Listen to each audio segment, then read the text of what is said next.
All right. Good afternoon, everyone. Welcome. My name is Eddie Gonzalez. I'm the Director of Partnerships and Grants with the National Park Service Chesapeake Bay office in Annapolis, and I'll be the moderator for today's session. I'm happy to introduce Bradley Simpson, who's the Habitat Manager at Nature Forward. He's a graduate of the University of Maryland, College Park, where he earned a BS in Environmental Science and Policy, concentrating in wildlife ecology and management.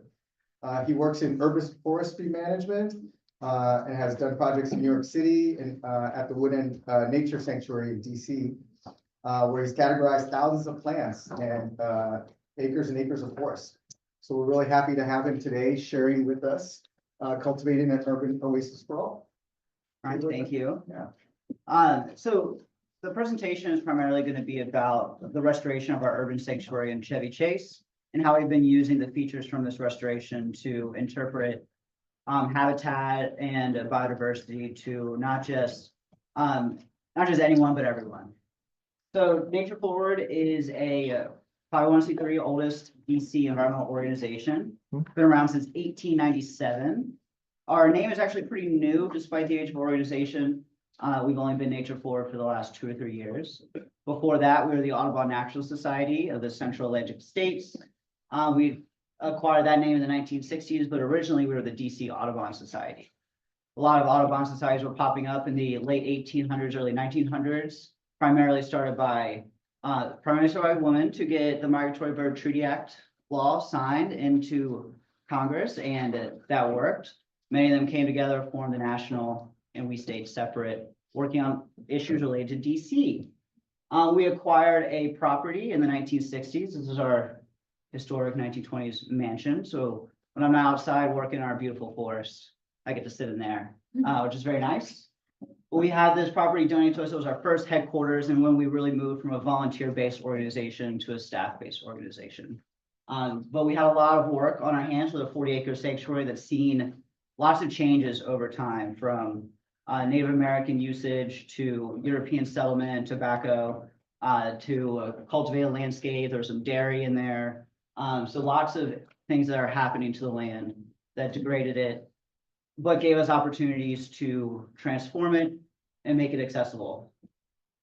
We're just going to first talk a little bit about what is land use history, what has happened over time in this little property in Chevy Chase, Maryland. What are the before restoration conditions of the site? What did our during restoration look like? How does it look now, and how restoration never ends? And then how are we using these features to interpret the work that we do to kids, to adults, to people who have different abilities or speak Spanish, can't communicate as effectively? We have lots of different things to show for it. So just to get a sense of where we are, just see how urban we are. We have 495 right along Rock Creek. So we're in Chevy Chase. We're outside DC in the 495 Beltway, quite urban, as you can imagine. So this is what some of the before pictures looked like. This is our pond. We have a pond. Everyone loves our pond, especially our summer camp kids. But the pond's not really natural. It was likely created for cattle when we had a short stint of time where our property was used for dairy farming. Then the second picture is showing the state of our stream. I use stream loosely. It was never really running water for a long time. It had a spring-fed system, and it had running water perennially, but that dried up with the changes in agriculture and urban development. So really, we only had flowing water during and just following rain events. So our stream had lots of puddles and major bank erosion, but it's a very headwater stream. It doesn't even directly connect to Rock Creek. It actually peters out, water flows over the land, and then it trickles in to Rock Creek through groundwater primarily. So not even a direct connection. So very, very, very small stream. So it just always have to do our land acknowledgement and acknowledge the stewardship of the Native Americans who were at Woodend prior to European settlement, the Anacostan and Piscataway peoples. And it's easy to say that the stewardship that, or lack thereof, following Native Americans is what caused the change in our ecosystem health. So after European settlement, we went straight into tobacco. Tobacco is a cash crop that is an intensive agricultural process that results in a phenomenon called legacy sediment.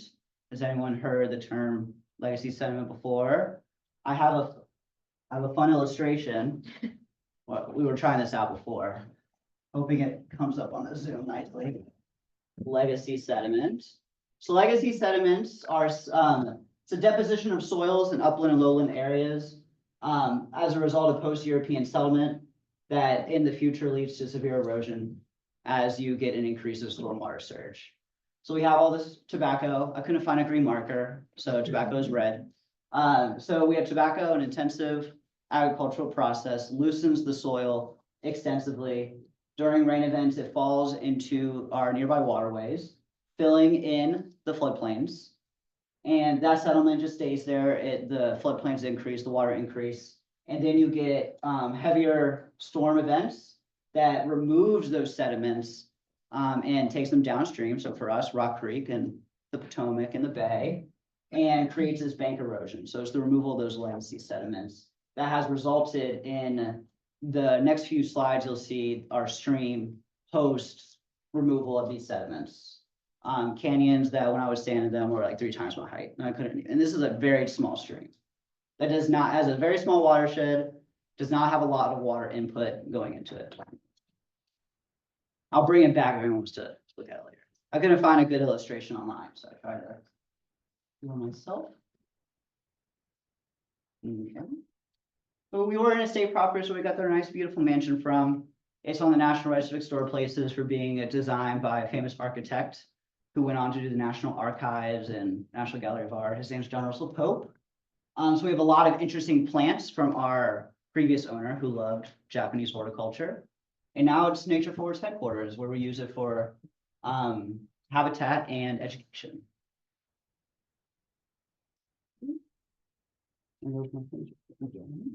Oh, did we not? I just, there we go. Okay. So why Woodend? So Miss Marion Wells, she is the previous owner of our property. She comes from Australian royalty. And she is the one who was a member of our organization and donated the property to us and became, again, our first property that was owned by Nature Forward. She was a huge fan of Japanese horticulture, hence the lovely Japanese maples that are in our forest that look amazing in fall. So in a few weeks, we'll have a nice scenery. And she named the property Woodend. It was her honeymoon site in Italy. So she brought that name with her home and is stuck with us today. So Woodend is here where the arrow is. You can see some forested area, but most of it is actually still lawn. What's one major thing that we don't see yet in this photo? Parking lots. Parking lots? No, well, another impermeable service that I'm thinking of that I've showed in the map. 495 is not in here yet. So, you know, we got 495, some development. So our sanctuary used to be 100 acres prior to it being given to us and to a state of 40 acres now. It was sublet for development. We have 495 come in. We still have a good amount of forest here. You got Rock Creek coming down, still lots of forest, and it just keeps getting smaller. But one thing you'll notice about Woodend is we have this lawn here that actually transitions back into mostly forest. So 30 acres of forest, about 4 or 5 acres of meadow habitat that we manage, and the rest is more conservation landscapes and gardens. There's just to, again, see that another visualization of the urbanization that has resulted as population increases and has led to the increase in stormwater surge and thus the erosion that we were observing in our streams. So before restoration, another pretty picture of Japanese maples. You'll come to realize that I will say that they're pretty all the time, but they're my least favorite tree. But I'll talk about our before restoration conditions before we started intensive work on the property.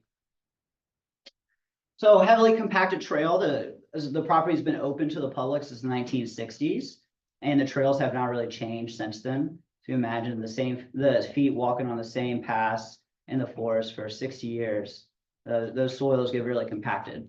So really no ability for water infiltration there. Lots of puddling and muddy conditions, really not accessible at all. You can barely get a stroller on it if you wanted to take your kid down to our pond. Eroded stream, again, a stream of quotes because it's a very headwaters area, and since the spring dried up, it hasn't really been acting similar to a stream. Didn't have riffles. There were it had the pond, which had some macros, but it was really acting more like a series of puddles and then a larger pond area that supported some frogs and dragonflies. Large presence of invasive species. So nice story to the honeysuckle autumn olive. In the 1970s, it was popular to plant those species for wild bird habitat. So that gave me my job today because now I get to remove them all. High population of white-tailed deer. Our property, 40 acres. We had about 33 deer who would hang out there. The ecological carrying capacity of how much our property would be able to support in terms of deer numbers was 1.5. So we had a few more than that. And then stormwater issues. We would flood our neighbor's basement. That was not good. So on the other side of this bamboo where this reflecting pool is, there's a house, and all of the stormwater that came from our mansion and parking lots collected in one storm drain and went straight into our neighbor's yard. But prior to the development of the other communities, that wasn't a problem. So when the property was designed, it was okay to do that.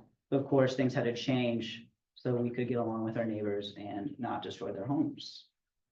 So we did a comprehensive stormwater analysis alongside Chesapeake Watershed, Center for Watershed Protection, they did an analysis of where does all of our stormwater go and how can we treat it effectively at Woodland Sanctuary before it enters into Rock Creek. So you have some more before pictures of the stream, lots of exposed roots, big canyons. There were some decently sized native trees in the area, but there was no understory, mostly because of deer. You see our nice English ivy. And this is like an really old rock road type thing. I don't even know. It's just a crazy little waterfall that occurred. So lots of erosion. We had an old bridge basically forming a dam and then erosion occurring beyond. Some bamboo, but again, what you're seeing, not a lot of vegetation alongside, nothing really to hold in that sediment. This was our pond. It would dry up sometimes, not really good for the bugs in there. This is our trail. That's a trail. This is a trail. That's a trail. This is a trail. Was a trail. So our trails weren't really doing well. They were not having any water infiltration, and in some cases, they were becoming the new stream to the point where the pond was so dammed up, the water was coming out into our trail areas and forming a new waterway around the original stream path. And then kids would make all these little dams. So, I mean, at least it was fun for the kids. This was our forest prior to any deer management and our nice browse line, 5 feet up. So no vegetation, no tree seedlings, no, the only tree seedling we would see, Japanese maple. Japanese maple is our #1 non-native tree in Woodlands Forest. We did a survey of all the trees, about 4,000 of them. Over 1,000 were Japanese maple. So yeah, they were definitely our #1 non-native invasive tree. When you consider that they were a integral part of our original estate property, and they send bunches of seeds into the forest, and that's like the one thing deer don't eat. They do pretty well.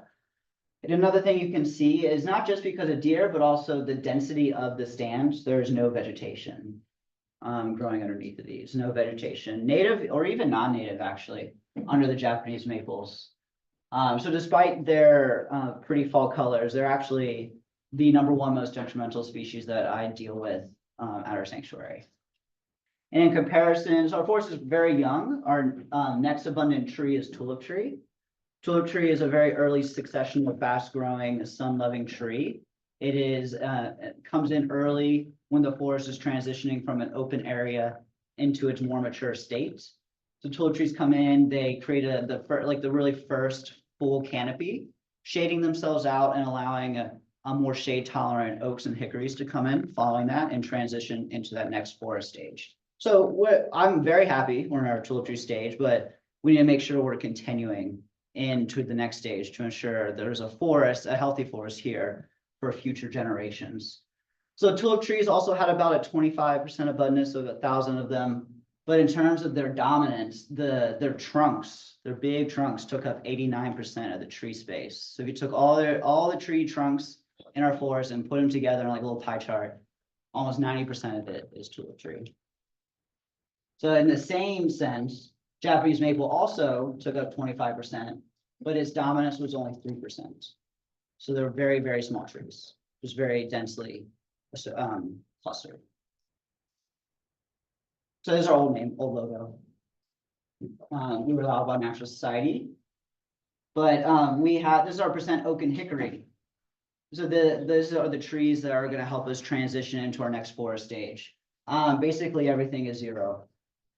There are none. We had a couple remnant trees that were left, typically like estate trees that are growing in open area that then forest grew around. But we had in this original survey of 4,000 trees, like 6 oaks and 54 hickories.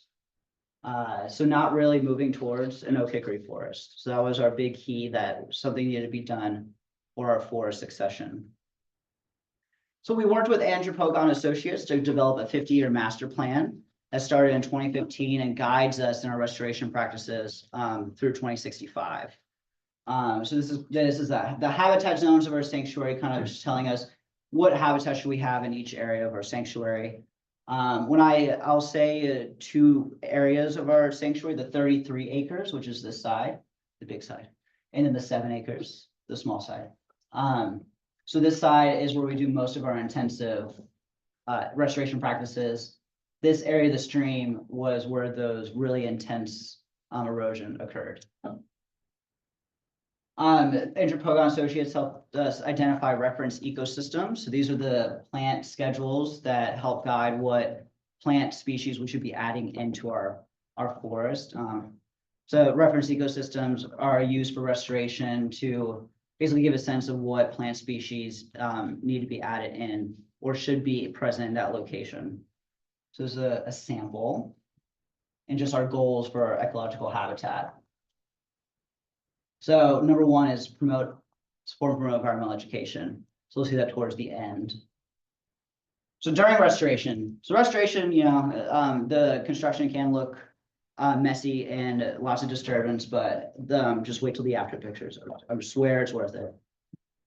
So this is our stream restoration, which we had installed by stormwater maintenance and consulting. So first off, get rid of the deer. Deer is the big one. We have cattle grates. They don't work just for cows. They can work in multiple ways. And then a 10-foot tall deer fence. For Montgomery County, actually had to get a special approval to do 10-foot tall fence. They don't typically allow that. But we installed cattle grates 2 along our driveway at first. So cattle grates come in 7-foot sections. You imagine cows can't really jump, so that's fine. Deer, on the other hand, can. And so we did 2 sections, 14 feet. It wasn't enough. So we had to put in another one. We had a doe jump over the 14 feet. She cleared it. Not even like 1 step in between the grates. And she gave birth to twins the next day. We call her Super Doe. She showed us that 14 feet was not enough, even though we were told by multiple deer experts that it was. So we went and extended it to 21 feet, which is pretty good. Only every once or twice a year we get some deer. We're very persistent coming back in. It's typically males during rut who don't know what they're doing. Jump in, full of hormones. So 21 feet cattle grate works really well. Here's some. We still monitor because a deer getting in is very detrimental, especially during rut. When we're doing tree planting, when we do tree planting at our protected sanctuary, I'll have to put tree protections up, which is very nice, saves me time and money. But when a buck gets in and during rut and he's rubbing on everything, definitely want to try to get them out as soon as possible. So we have trail cameras up to monitor for their presence. We also see some other wildlife. We know what that is. So again, this is right outside DC. Coyote, yeah. So we do have, sometimes we'll have deer drives. Deer drives is where a whole group of people line up in a big line, and we're basically herding the deer out of a gate. It's very fun. Here's our deer, it's leaving. So good job. We did a good job on this one. We do this like once a year. It's really fun. People love to come out for it. So after the deer, it was invasive plant management. This was the original mass removal of the primary understory layer, which consisted really of bush honeysuckle and autumn olive and wing burning bush. So this is the debris. This is the after, all of that removal. If you can just imagine, there was like the entire understory was just those species. It was like there was a couple spice bush mixed in, but it was crazy how much we had to remove. And then this is mile a minute. Lovely, lovely, lovely thing. So then more removal of like decades old honeysuckle that have been there for many years, just living and producing seed and spreading. So that was the first, after getting the deer, was removing this vegetation to make room for native vegetation. So me with porcelain berry roots. It's a little long. More debris, more invasives. This is a honeysuckle that's still alive. I assure you that after that picture, I removed it. And this is just our stormwater map that shows where does our water go when water falls. So this is our mansion up here. We have 2 permeable parking areas that we installed. The driveways are only, the driveway and the mansion are only impermeable surfaces. They get their water collected by rain gardens. Everything else goes down towards our restored stream. We have more rain gardens and conservation landscapes to deal with all of our stormwater.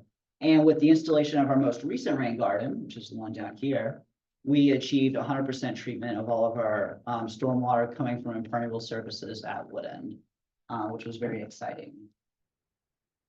So the environmental site design was very important. We installed a lot of our projects. We had this campaign called Nature for All. So it not only was creating nature for all people, but also for all animals. So we installed a stream restoration where we use the haul road here for large machinery. That is actually going to be the site of our new permeable accessible trail. And then you can see the machine is directly in the area they're working the stream. So we limited that limit of disturbance to only the area that we were working in and nothing. There was no separate haul road that wasn't associated with a future project. We then installed a wheelchair accessible playground. That's also permeable. And that was our staging area for all of our materials, all of the large things we had to bring in, the rocks, the wood, the soil and everything was staged here, which was priorly all honeysuckle. And then is now a permeable accessible playground. So the original comprehensive stormwater analysis called for us doing an entire stream restoration for the full length of our stream. But when we went in and really just tried to think about if that was necessary, we decided not to restore this upper section. Erosion wasn't too bad, really not much at all. We did do some plantings here to try to solidify and encourage sediment to be held in over time. And there's this beautiful 270-year-old beech tree. I don't want to touch that. So we did not do anything to this area other than plant some new trees. But we did a regenerative stormwater conveyance on the really poorly degraded areas of our stream. So it's a step pool stormwater conveyance system. So from the site of where we started our stream restoration is a series of 45 pools that helps to trap and slow down stormwater so it can either evaporate or infiltrate into the soil and remove the sediment, nitrogen, and phosphorus, and all those fun urban stuff that you get in the water before it reaches Rock Creek. Here's one of our pools filled with water. That picture I showed you with the really tall eroded banks, this is the stream now. This is what it looks like now. Lots of sycamores coming in that we planted, rushes growing. I do have to do some invasive management still, but I just planted 40 more oaks over there to help, again, increase the biodiversity of that area. So again, environmental site design, there was very little native vegetation along our streams prior to the work that we started. So you can see all this bare ground. And where there isn't bare ground, we have some nice still grass. Yeah. What did, on the previous slide, what did RSC mean? Regenerative stormwater conveyance. It is a type of stream restoration practice. Its alternative name is a step pool stormwater conveyance. That's the SPSC. Thank you. All right, so after continuing restoration, what does it look like now, and understanding that restoration is a forever process and it never ends, which is why I have job security. So this is our stream after. You can see our nice jewel weed, just the pools holding into that water. They are designed to not hold water full long term. They will dry up at times, so they do act similar to a vernal pool in that way. So just to give a sense of how it affected our amphibians, I've been doing spotted salamander surveys, different spot. In our streams since before restoration, now after, I'd be lucky to find like 1 or 2 egg masses each season. This last season I found over 40 egg masses. To give a sense of like how many salamanders that is, each female can only lay about 6 egg masses. So it tells us how many females, at least how many females we have existing at wood end. Not sure how many males. They can be promiscuous. Again, more stream pictures showing the lack of erosion. The vegetation is coming back in. Don't get distracted by the pretty colors of the Japanese maple. But lots of great native vegetation. The jewelweed, I think, is my favorite. One, I like popping the seed pods. And 2, just standing, I was sitting in there one day, just getting videos of hummingbirds visiting the flowers. Really, really nice to have. And this is so the going beyond the ecological benefits, we also increase the accessibility of our habitats to many more visitors. So our trail, like I said, was compacted, really muddy, very challenging even to get stroller down there. And if I wasn't wearing boots, I wouldn't want to go down there because it was always muddy, even during droughts. So this was our haul road. This meandering path is where machinery did come in to install our stream restoration. And then following, as they were working back towards where we kept all of our materials, they installed this permeable accessible trail. I like to call it a stormwater Rice Krispie. The Rice Krispies are the little pebbles. And then there's a polymer glue, the marshmallow, holding it all together. The pebbles are different shapes and sizes. They naturally don't fit together, so water infiltrates nice and quickly. And then there's a larger gravel sublayer that lets water go down even quicker. So permeable, and it is accessible. You can see some we have programs with schools that have children with disabilities, Bethesda Elementary and Stephen Knowles. We have programs associated with them. And we had their teachers also help us, and a lot of other partners help us design these features that would encourage and allow kids to come in and experience these habitats. So we don't qualify for ADA for accessibility, but we did use, I forget the organizations, but there is an accessibility for outdoor recreation guidelines, and those we do comply with those. So we are accessible, just not ADA. Some more. So this are our little baby salamanders. You see the little gills. We finally have our pond. This is our pond now. You saw it was just like a sedimented mess before. Now we have the pickerel weed. I will point out the water lilies because I planted all of them. The salamanders, and then finding the orchids are really fun. This is a putty root orchid. Hopefully I'll find more over time. But we can't do this just at the stream restoration. We also have to do what we like to call top of the treatment train as stormwater best practices, stormwater best management practices and green infrastructure. So on areas where we could do it, we transitioned our impermeable services to permeable. So this is our parking area. We had an old historic brick pathway that we made into a brick paver permeable pathway. And then this is our last rain garden that was installed that helped us achieve that 100% treatment of water coming from impermeable surfaces. Again, just showing where the water comes. That rain garden we just saw is up here, the permeable parking, the permeable brick pathway. what I like to explain too is if we have a huge storm event, let's say our water overflows our permeable parking. Its overflow comes down to empties out here and goes into the stream. So then it goes into another system. This overflows, it goes into rain garden. So there's not just one system, there's always a series of systems. That's why we call it a treatment train for our stormwater. The restoration never ends. We plant trees all the time. These are some trees I planted with high school groups. This is a local high school group that actually reached out to me and bought trees, and they came out and planted them. Alongside the Forest Service and the National 4-H Conference, we had 50 kids, high school kids, out to plant 450 trees in 2 hours. That was really cool. They're all doing really well. We do have programs with veterans using Chesapeake Bay Trust community engagement grant funding to do events with veterans in our area. So this is a veterans event where we planted some more trees. We have another program with our Montgomery Housing Partnership, which is their low income housing developments that typically have preschools. And we actually bring the preschool kids out and we do programs for them for free. And then here is we're planting acorns that I then grew in the greenhouse that we planted this year in our forest. So they're having a fun time with that.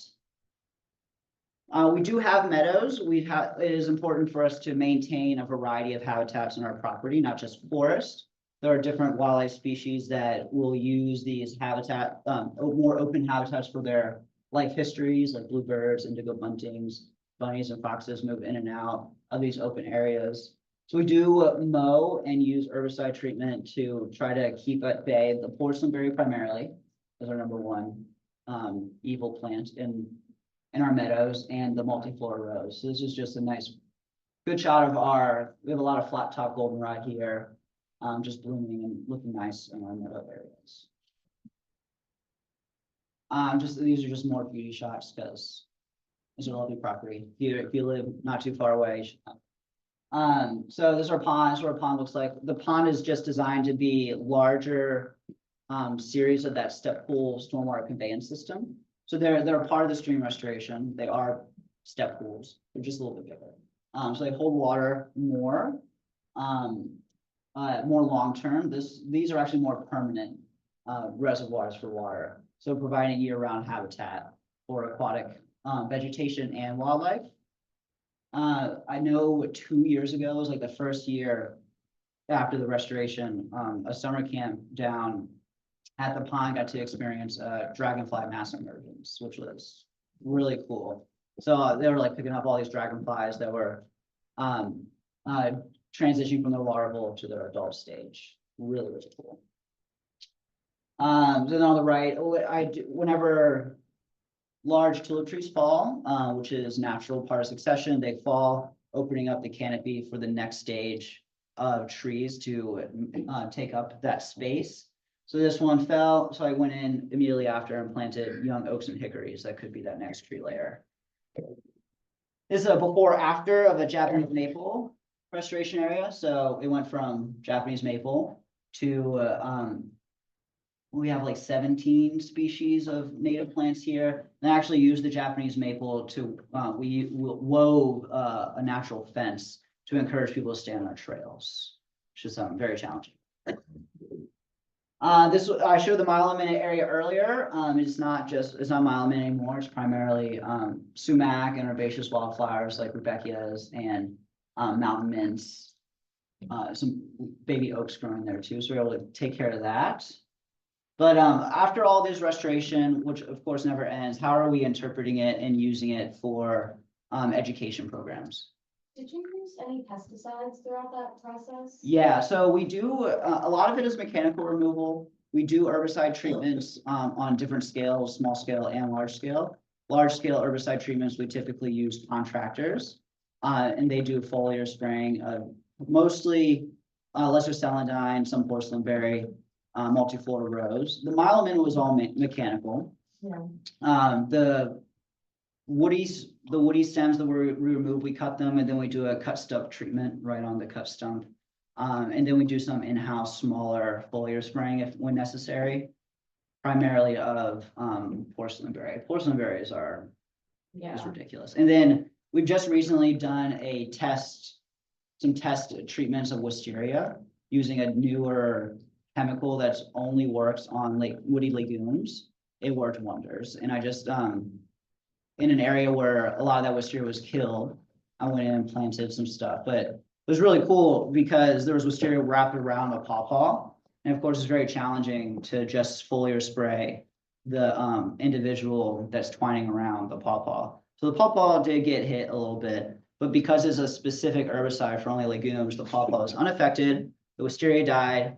So I got to replace all those dead stems this year with sumacs and persimmon. That was really fun. It's really exciting to drive by and just see that a dead area. I know it doesn't look really great to a lot of people, but I loved it. I love seeing all those dead stems, knowing that it was wisteria. So we do a lot of interpretation. We do lead tours. We have staff members like myself who will actually do guided tours, but we also want to make sure that the average visitor can come and learn about our property.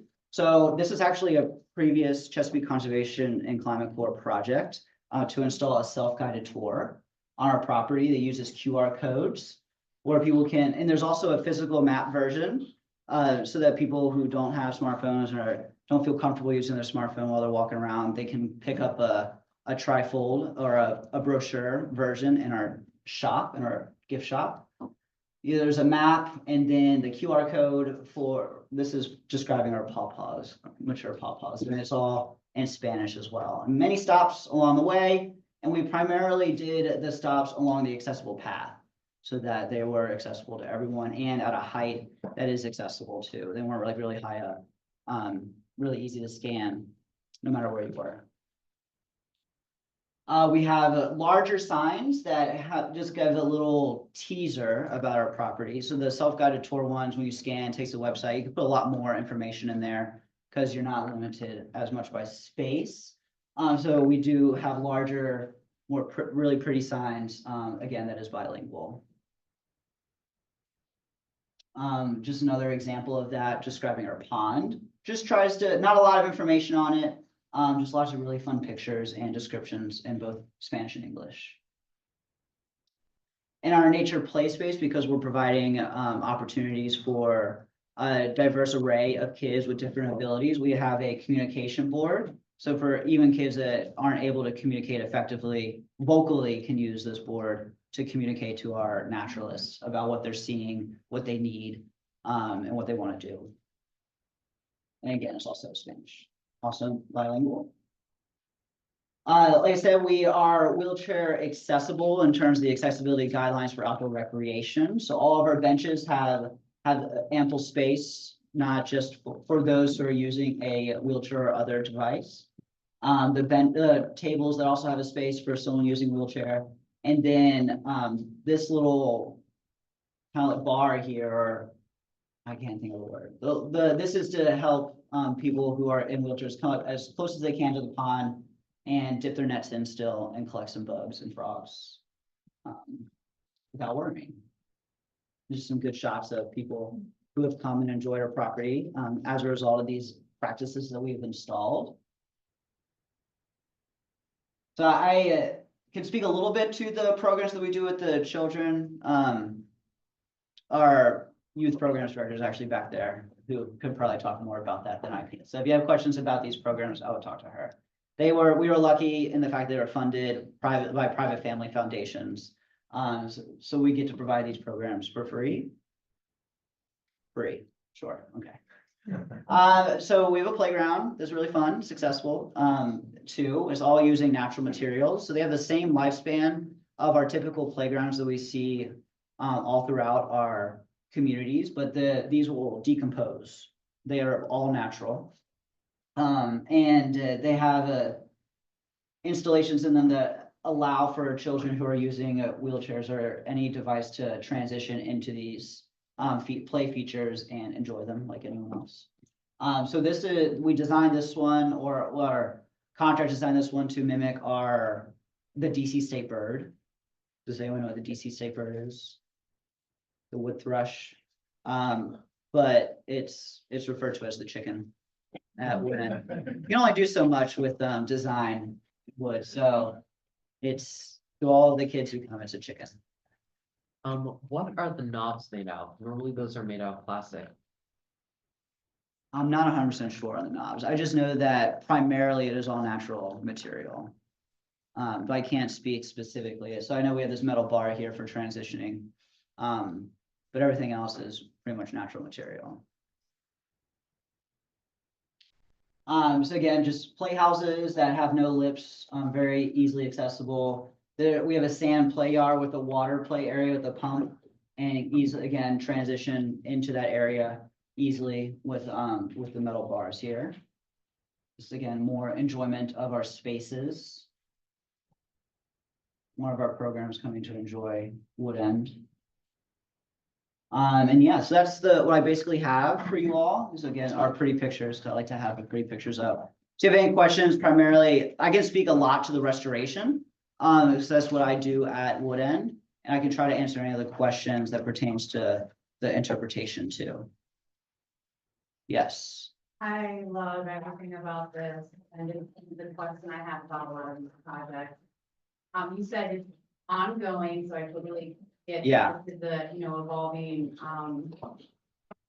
area, but for the maintenance piece, is that something you look outside of, or is the funding already built into the longevity of keeping this, space up to date? Yeah, so I guess for the funding, we do consistently apply for additional funding resources, primarily from National Fish and Wildlife Federation, to continue our invasive species maintenance. And I do tree plantings through smaller grants every planting season.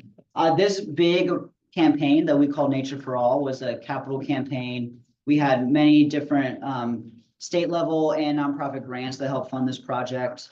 And that really put everything on the ground to start with. And then staff members like me are tasked with maintaining them as we go. They're what?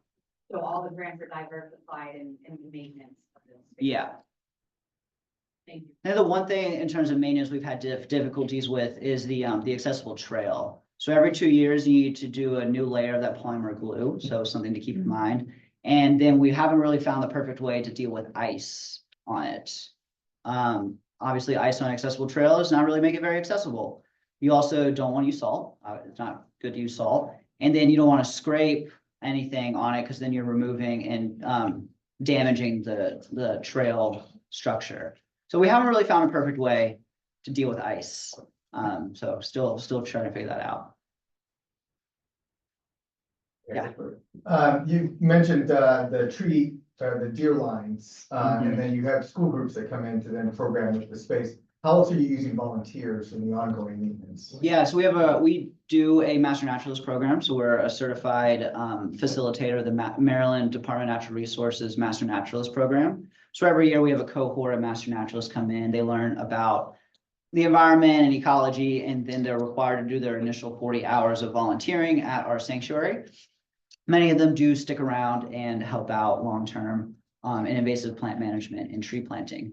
So I personally lead volunteer sessions twice a week on invasive plant management, and that transitions into planting in the spring and fall.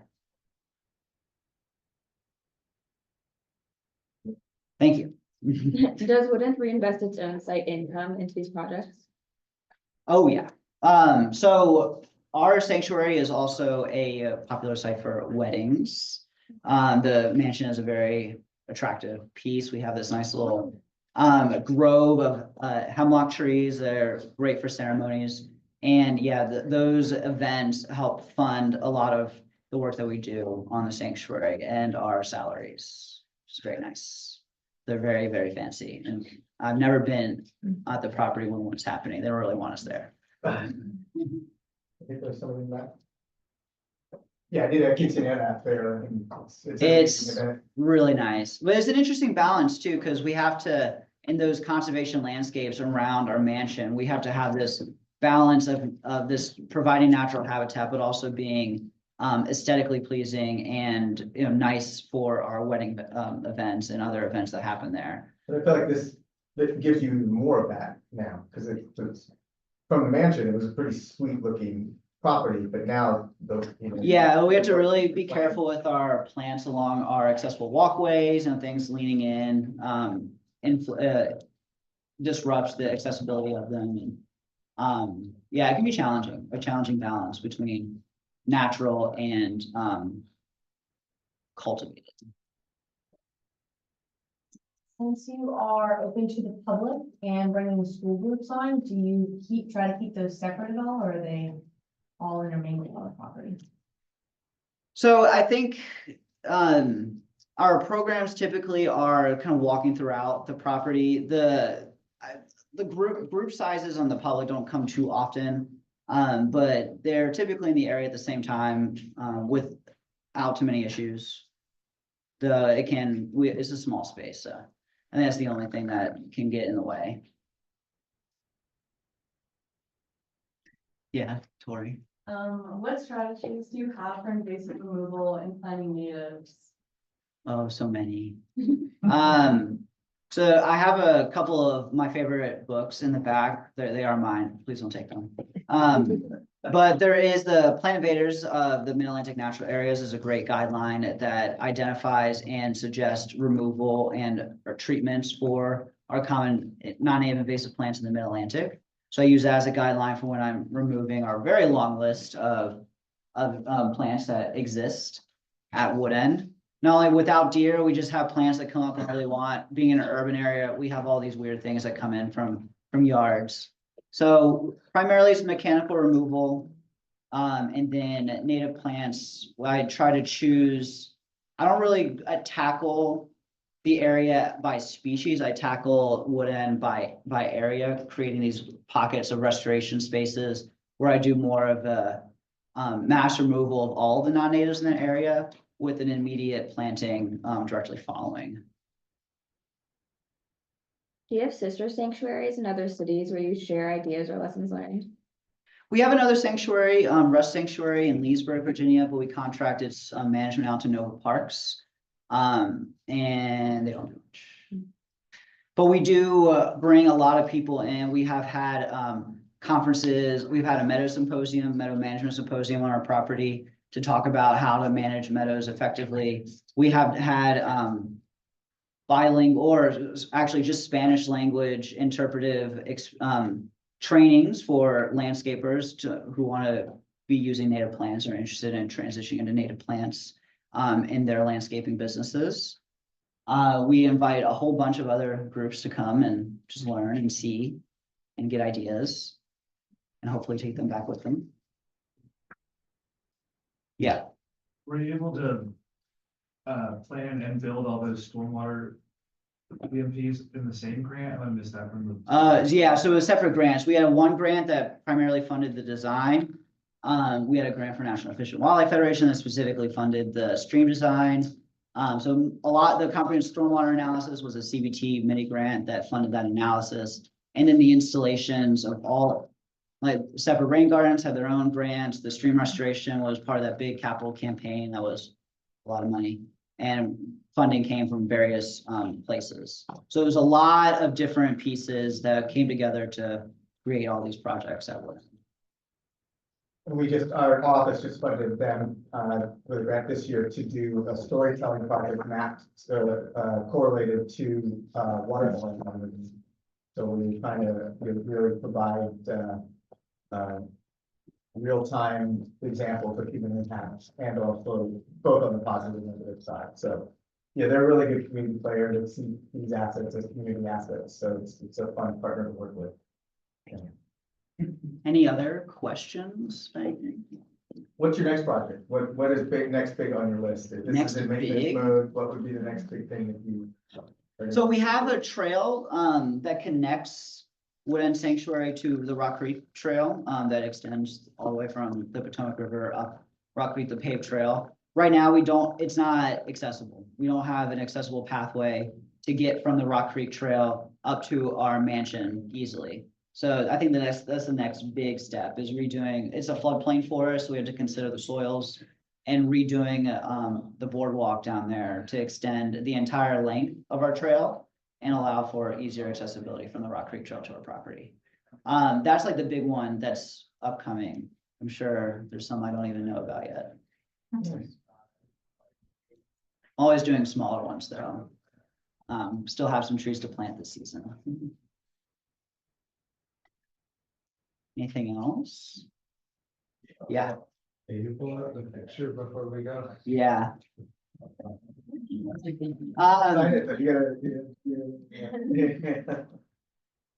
Yeah, so this is the latest sewing. You can come up and take a picture.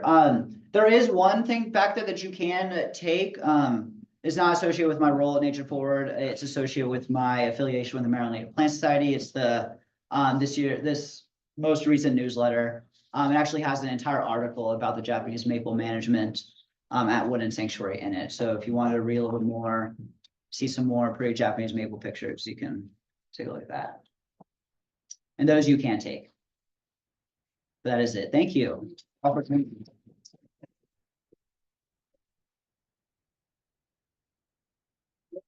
All right, everybody can check your, I think slides will be posted, through the website and, yeah, I think it's